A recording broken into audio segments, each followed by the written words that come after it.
और ईरान इस वक्त बहुत ज्यादा गुस्से में है। जैसे जैसे गाजा में भुखमरी बढ़ने की तस्वीरें सामने आ रही हैं, ईरान में इजराइल पर सख्त एक्शन लेने की मांग बढ़ती जा रही। अब तो इराक से सबसे बड़ा जो उनके सबसे बड़े धर्मगुरु हैं, उन्होंने भी कह दिया है कि अरब देशों को मिलकर इजराइल को रोकना चाहिए। सवाल है कि क्या गाजा को लेकर नया युद्ध शुरू होने जा रहा है? देखिए खास रिपोर्ट।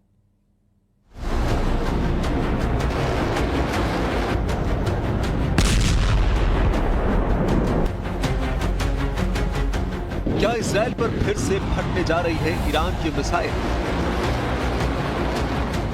क्या तेल अवीव और हाइफा में फिर इसी तरह होगा हमला? क्या ईरान की मिसाइलों के आगे फिर ढह जाएगा इजराइल का डिफेंस सिस्टम?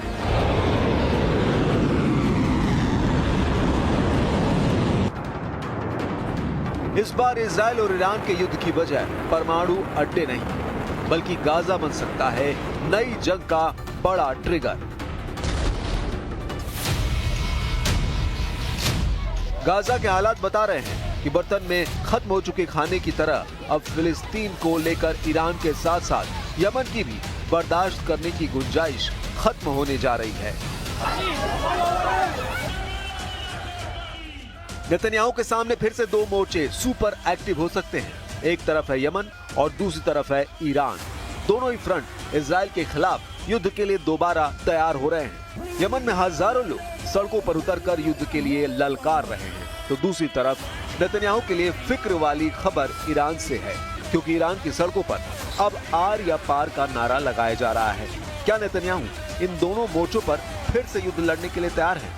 क्या ये डबल ट्रिगर इजराइल के लिए बहुत बड़ी मुसीबत बनने जा रही है?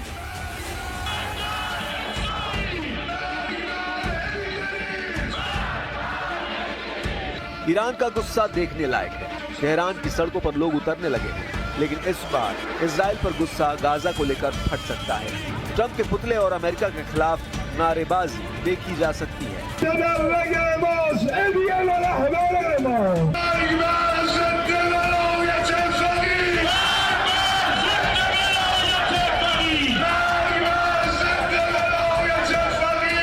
ईरान में इजराइल और अमेरिका का सिर्फ झंडा ही नहीं जलाया जा रहा, ये ईरान की मिसाइल वाली वो आग है जो जून के महीने में पूरी दुनिया देख चुकी है।